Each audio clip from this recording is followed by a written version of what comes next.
अगर जिंदगी एक बार फिर से जीने का मौका दे, क्या आप सब कुछ वैसे ही करेंगे? माइक का करियर, परिवार और प्यार सब कुछ उसके हाथों से फिसल चुका है, लेकिन एक दिन वो उठता है और खुद को फिर से 17 साल का पाता है। अब उसके पास है एक और मौका, अपने बच्चों के करीब जाने का, अपनी पत्नी का प्यार जीतने का और अपने स्कूल के दिनों को दोबारा जीने का। तो चलिए कहानी की शुरुआत करते हैं।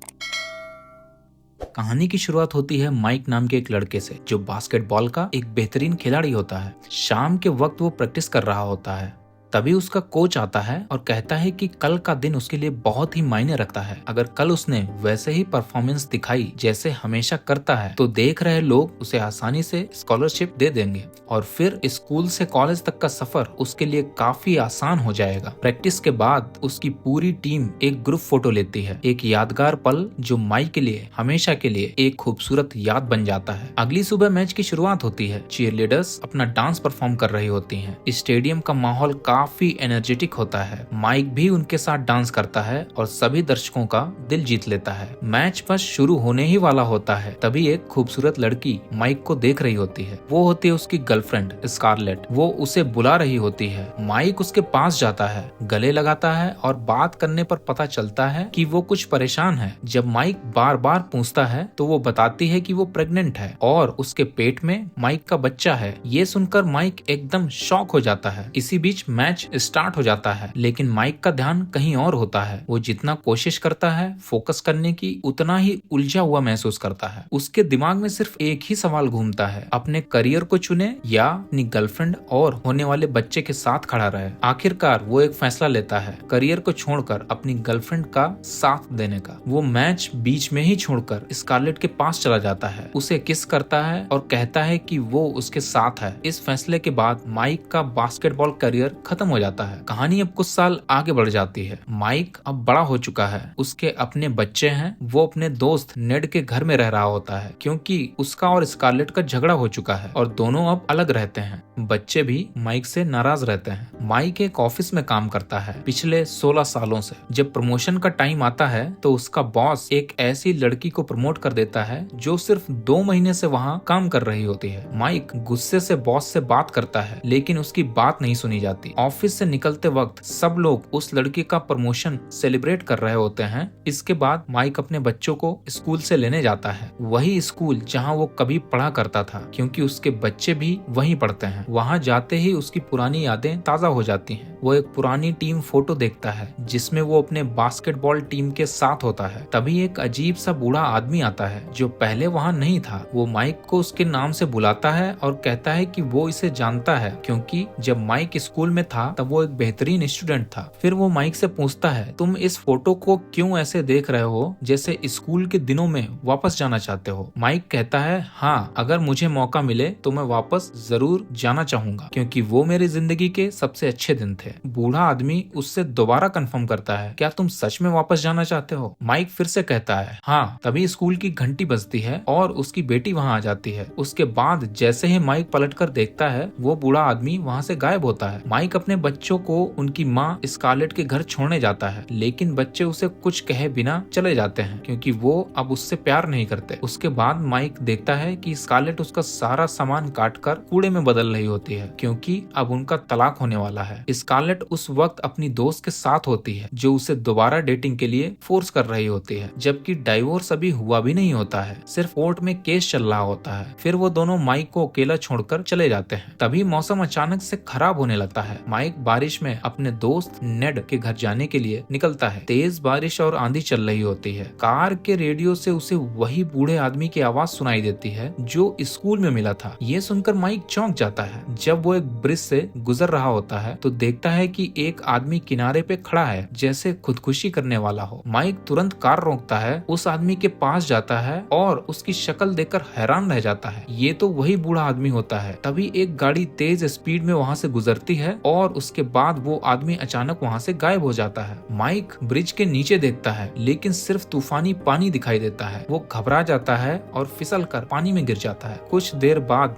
बारिश रुक जाती है, मौसम साफ होता है। माइक पानी से निकलकर नेड के घर वापस आता है। वो कीचड़ से भरा होता है इसलिए सीधा बाथरूम में जाता है। जैसे ही अपने चेहरे का कीचड़ साफ करता है और आईने में देखता है तो हैरान रह जाता है। आईने में खड़ा लड़का कोई और नहीं बल्कि वही होता है, माइक, लेकिन स्कूल के जमाने वाला माइक, जब वो 17 साल का था। वैसे ही दिखने वाला, जवान और जिंदा। ये देखकर माइक की चीख निकल जाती है। माइक चीख के साथ बाथरूम से बाहर निकलता है और अपना चेहरा ध्यान से देखता है क्योंकि उसे कुछ समझ नहीं आ रहा होता। उसका दोस्त नेड उसे देखकर घबरा जाता है। वो उस पे पहले कुल्हाड़ी से हमला करता है तो माइक एक ढाल से उसका सामना करता है। फिर नेड उस पर एक तलवार से हमला करता है तो माइक बाल बाल मरते बचता है। फिर नेड उस पर लाल लेजर तलवार से हमला करता है। माइक भी नीली लेजर तलवार से उसके हमले का जवाब देता है। इसके बाद दोनों थक जाते हैं और चोटिल हो जाते हैं। माइक काफी मुश्किल से उसे समझाता है कि वो ही माइक है,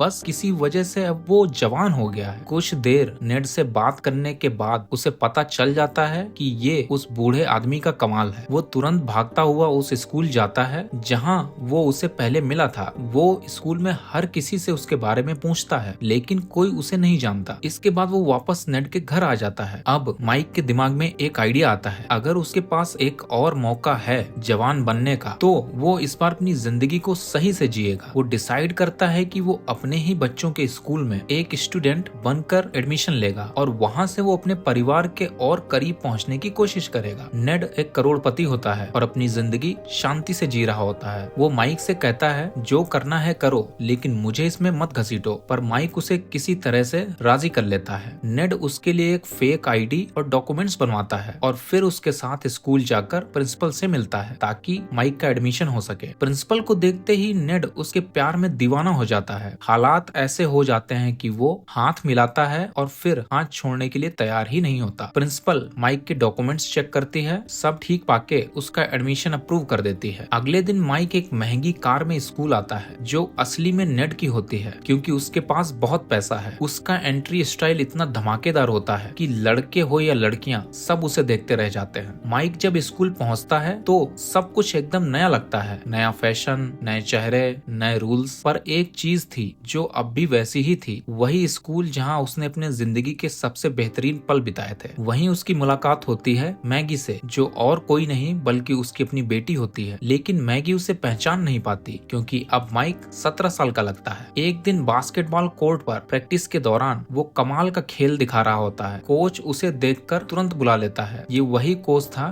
जिसने कभी उसे बचपन में ट्रेनिंग दी थी। कोच बिना किसी देरी के उसे टीम में ले लेता है। बाद में माइक बाथरूम जाता है और वहाँ अपने बेटे एलेक्स को बंधा हुआ पाता है। ये माइक के लिए एक मौका होता है एलेक्स के करीब आने का। वो उसकी मदद करता है और उससे दोस्ती कर लेता है ताकि उसके साथ रह सके। दोनों कैंटीन जाते हैं और वहाँ बैठकर खाना खाते हैं। तभी एक लड़का जो मैगी का बॉयफ्रेंड है एलेक्स को परेशान करता है। माइक तुरंत रिएक्ट करता है, उस लड़के का सामना करता है जो एलेक्स से बदतमीजी कर रहा होता है। वो उसकी जबरदस्त बेइज्जती करता है, वो भी बास्केटबॉल खेलते हुए, यहाँ तक कि वो उसे छोटी नुन्नू वाला भी बोल देता है। लड़का इतना शर्मिंदा हो जाता है कि उसके बाद एलेक्स को कभी परेशान नहीं करता। धीरे धीरे माइक एलेक्स के करीब जाता है। माइक उसके साथ बास्केटबॉल खेलने उसके घर आता है। एलेक्स को अच्छा खेल देख वो उसे मोटिवेट करता है और उसका कॉन्फिडेंस वापस लाता है। एलेक्स पहली बार किसी को अपना अच्छा दोस्त मानता है बिना जाने कि वो उसका अपना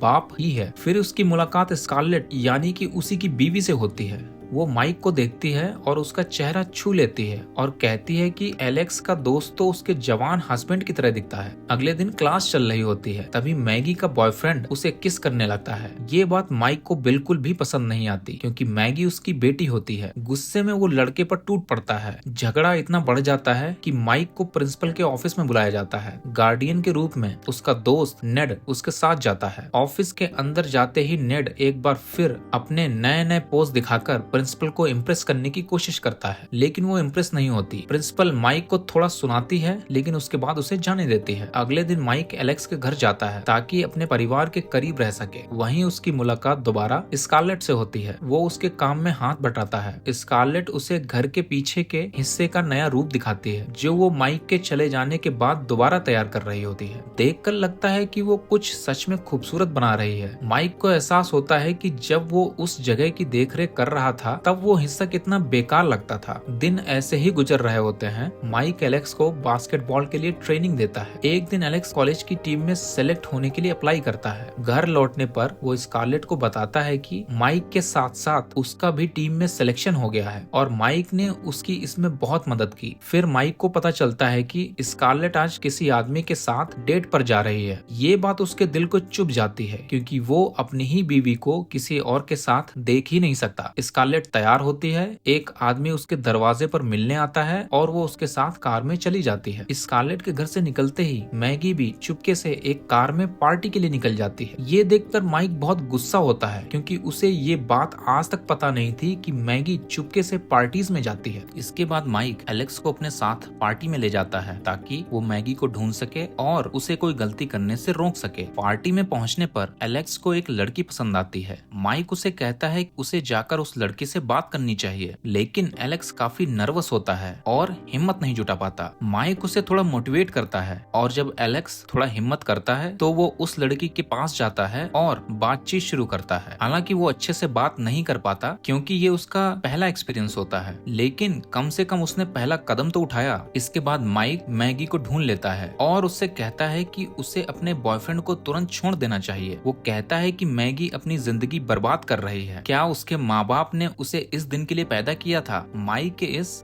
बाप वाले लेक्चर से मैगी गुस्से में आकर वहाँ से चली जाती है। अगले दिन नेड स्कूल की प्रिंसिपल से स्कूल के बाहर मिलता है और उसे डिनर के लिए पूछता है। पहले तो प्रिंसिपल मना कर देती है, लेकिन जब नेड कहता है कि अगर वो डिनर पे चलेगी तो वो स्कूल के सभी बच्चों को फ्री लैपटॉप दिलवा देगा, तो प्रिंसिपल मान जाती है। क्योंकि पिछली रात एलेक्स की उस लड़की से बात नहीं बनी थी, माइक डिसाइड करता है कि वो अपने घर एक पार्टी रखेगा ताकि एलेक्स उस लड़की से मिल सके। माइक मैगी को भी पार्टी में बुलाने जाता है, लेकिन जाके देखता है कि वो बैठी रो रही होती है, क्योंकि उसके बॉयफ्रेंड ने उससे ब्रेकअप कर लिया होता है। माइक उसे समझाता है कि उसे चिंता करने की जरूरत नहीं है, वो एक अच्छी लड़की है और उसे जरूर एक अच्छा लड़का मिल जाएगा। ये बातें सुनकर मैगी इमोशनल हो जाती है और उस मोमेंट में माइक और उसके बीच एक इमोशनल कनेक्शन बन जाता है। जब वो रोना बंद करती है तो माइक उसे भी पार्टी में आने का इनविटेशन देता है। शाम होती है और पार्टी शुरू होती है। माइक ये पार्टी नेड के घर रखता है, क्योंकि उसे पता होता है कि नेड प्रिंसिपल के साथ डिनर पे गया है। दूसरी तरफ नेड और प्रिंसिपल का डिनर स्टार्ट होता है। डिनर के दौरान नेड काफी अजीब बिहेव करता है। वो अजीब तरीके से खाता है, बोलता है, जिससे प्रिंसिपल थोड़ा इरिटेट हो जाती है। नेड माफी मांगता है और कहता है कि वो ज्यादातर वक्त अकेला रहता है, मूवीज देखता है, वीडियो गेम्स खेलता है और अजीब किताबें पढ़ता है, इसलिए उसे समझ नहीं आता कि लोगों के साथ कैसे बिहेव किया जाए।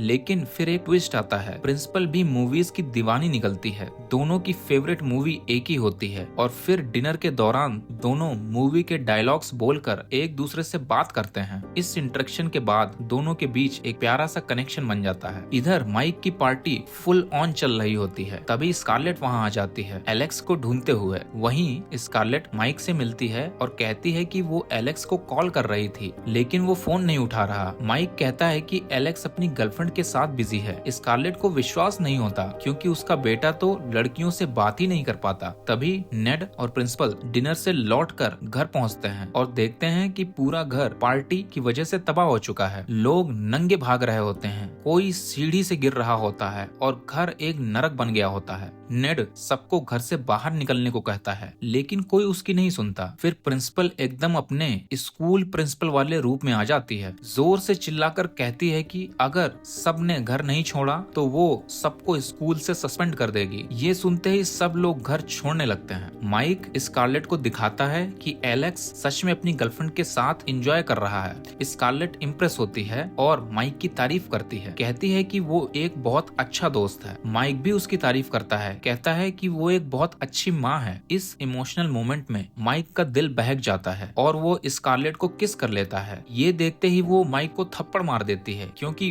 वो उसके बेटे की उम्र का होता है। माइक उस मोमेंट में स्कारलेट को सब कुछ सच बताने की कोशिश करता है, लेकिन स्कारलेट उस पर विश्वास नहीं करती। वो गुस्से में वहाँ से चली जाती है। मैगी सब कुछ देख लेती है और माइक को एक थप्पड़ मार देती है। वो कहती है कि माइक एक घटिया इंसान है जो सिर्फ उसकी माँ पे लाइन मारने के लिए उसके करीब आया था। फिर नेड भी माइक को एक जोर से थप्पड़ मारता है क्योंकि उसने उसके घर में पार्टी रखकर सब कुछ तबाह कर दिया। इसके बाद माइक रात में बेसबॉल प्रैक्टिस कर रहा होता है। गुस्से में वो नेड से कहता है कि उसकी एक गलती की वजह से पूरा परिवार उससे दूर हो गया। रात को स्कारलेट अपना फोटो एल्बम देख रही होती है जिसमें माइक की जवानी के दिनों की फोटो होती है। उस मोमेंट में उसे कुछ समझ आता है। वो शक करने लगती है कि पार्टी में जो लड़का था वो सच में माइक ही था, लेकिन वो समझ नहीं पाती कि ऐसा कैसे हो सकता है।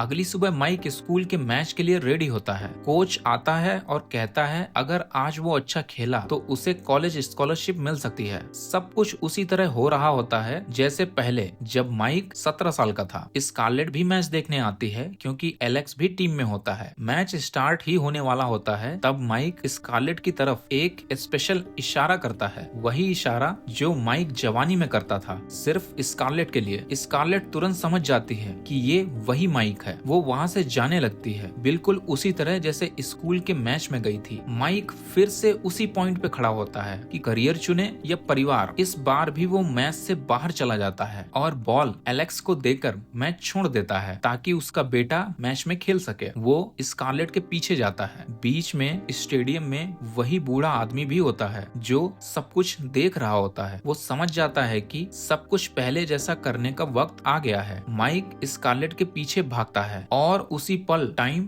बदलने लगता है। बूढ़े आदमी का जादू काम करने लगता है और देखते ही देखते माइक पहले जैसा दिखने लगता है। तभी स्कारलेट उसे सामने आकर कहती है ये तुम ही थे ना? माइक कहता है हाँ मैं ही था। स्कारलेट हैरान रह जाती है। माइक उससे माफी मांगता है, कहता है कि उसने उसका और परिवार का ध्यान नहीं रखा। वो रोकर कहता है मुझे एक मौका और दो। स्कारलेट उसे माफ कर देती है। दोनों एक दूसरे को गले लगा लेते हैं और नए तरीके से जिंदगी जीने का वादा करते हैं। इधर नेड और प्रिंसिपल भी एक दूसरे को समझने लगते हैं। दोनों एक रिलेशनशिप में आ जाते हैं। नेड की जिंदगी में प्यार की जो कमी थी वो पूरी हो जाती है और यहीं पर कहानी खत्म होती है। माइक की कहानी जिसमें उसने वक्त को दोबारा जीतकर अपना परिवार वापस पाया।